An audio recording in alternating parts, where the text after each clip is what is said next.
नमस्कार मित्रांनो. वृषभ राशीचा पती आणि वृषभ राशीची पत्नी ही जोडी म्हणजे दोन वादळांची नाही तर दोन शांत नद्यांची भेट आहे. दोन शांत नद्यांचा संगम आहे. बाहेरून पाहिलं तर सर्व स्थिर, सगळं व्यवस्थित आणि सुरक्षित दिसतं. पण या नात्याचं खरं रहस्य हे असतं इथे भांडणं कमी असतात. पण न बोललेल्या भावना जास्त असतात. इथे आवाज कमी असतो, पण आतील शांतता कधी-कधी दुरावा म्हणते. सुरुवातीला हे नातं खूपच सुंदर वाटतं, कारण दोघेही स्थिरता शोधणारे असतात. दोघांनाही घर आवडतं, दोघांनाही नात्यामध्ये सातत्य आवडतं, दोघांनाही सुरक्षितता महत्त्वाची वाटते. वृषभ राशीच्या पतीला तिचा शांत स्वभाव, तिची व्यवस्थित राहण्याची सवय, तिचं घराला प्राधान्य देणं खूप आवडतं. आणि वृषभ राशीच्या पत्नीला त्याची स्थिरता, त्याचं वचन पाळणं, त्याचं घरासाठी उभं राहणं खूप सुरक्षित वाटायला लावतं. दोघांचं प्रेम मोठमोठ्या शब्दांमध्ये नसतं, तर ते छोट्या सवयींमध्ये दिसतं. एकत्र चहा, एकत्र बाजार, एकत्र जेवण, एकत्र बसणं हेच त्यांचं खरं प्रेम असतं. पण याच नात्याची एक वेगळी अडचण सुद्धा असते. इथे नातं तुटत नाही, पण हळूहळू शांत मात्र व्हायला लागतं. 40 नंतर हा बदल जास्तच दिसायला लागतो. वृषभ राशीचा पती हा मुळात कृतीतून प्रेम व्यक्त करणारा असतो.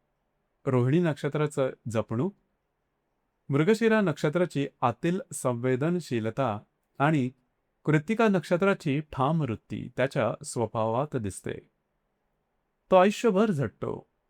घर, पैसा, मुलांचं भविष्य, आराम हे सगळं काही तयार करतो. पण एक गोष्ट नकळत घडते. तो प्रेम दाखवण्यापेक्षा स्थिरता देण्यातच गुंतून जातो. दुसऱ्या बाजूला वृषभ राशीची पत्नी, ती सुद्धा साधारण तशीच असते. घरासाठी जगते, सगळ्यांची काळजी घेते, सगळ्यांच्या आवडीनिवडी लक्षात ठेवते, पण स्वतःच्या भावना शांतपणे बाजूला ठेवते. आणि मग या नात्यामध्ये भांडणांमुळे दुरावा येत नाही, तो रुटीनमुळे यायला लागतो. इथे वेगळा प्रसंग घडतो. रात्री दोघे एकाच खोलीत असतात, टीव्ही सुरू असतो. तो मोबाईलवर बातम्या बघत असतो, ती पुढच्या दिवसाची तयारी करत असते.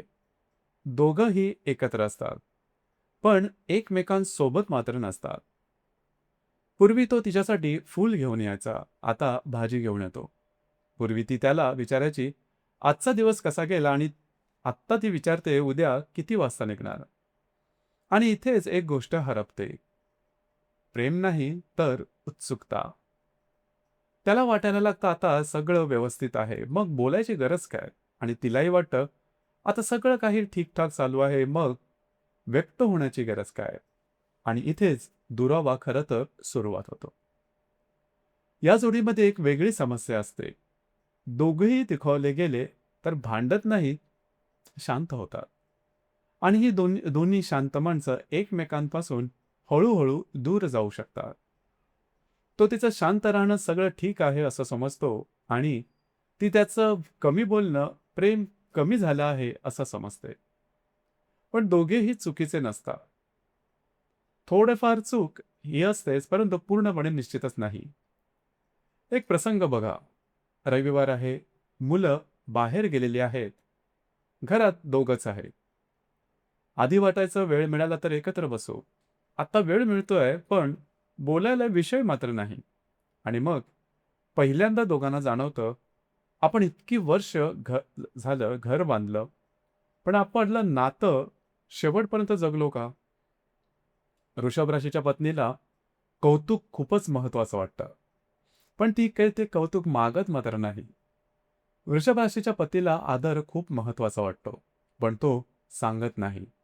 आणि दोघंही वाट बघतात, समोरच्याने मला समजून घ्यावं. मग एक दिवस ते आरशात स्वतःकडे बघते आणि विचार करते, मी अजून इथेच आहे. पण मला कुणी पाहतंय का? कुणाचं माझ्याकडे लक्ष आहे का? आणि तो रात्री शांत बसतो आणि विचार करत असतो. मी एवढं सगळं उभं केलं, पण आनंदी खरंच आहे का? अशा वेळेस या जोडीने भांडणं सोडवायची नसतात, तर शांतता, चुप्पी तोडायची असते. दररोज 15 मिनिटं फक्त एकमेकांना विचारायचं, आज मूड कसा आहे? महिन्यातून 2दा घराबाहेर जाऊन फक्त नवरा-बायको म्हणून वेळ द्यायचा. जुन्या आठवणींवर बोलायचं. एकमेकांचं कौतुक करायचं, कारण या नात्याला एक्साइटमेंटपेक्षा ऊब मिळणं गरजेचे आहे. टोमणे कमी करायचे. तुला काहीच कसं कळत नाही. तू आधीसारखा राहिला नाहीस. ही वाक्य थोडी कमी करायची. आणि एक मात्र नक्की वाक्य वाढवायचं, माझं अजूनही तुझ्याकडे लक्ष आहे. अशा वेळेस ज्योतिषीय दृष्टिकोनातून ग्रहयोग, राशी, दशा, स्वभाव समजून घेतले, तर अनेक न बोललेले ताण स्पष्ट होऊ शकतात. कारण या नात्यामध्ये प्रेम संपत नाही, पण ते इतकं सवयीचं होतं, की त्याची जाणीवच राहत नाही. आणि शेवटी जेव्हा वृषभ राशीचा पती आणि वृषभ राशीची पत्नी पुन्हा एकमेकांकडे नव्याने बघायला शिकतात, तेव्हा त्यांचं नातं पुन्हा तरुण होतं. आणि मग हे नातं फक्त संसारापर्यंत राहत नाही, तर आयुष्याच्या उत्तरार्धात एक शांत, उबदार आणि खऱ्या सोबतीचं घर बनतं. धन्यवाद.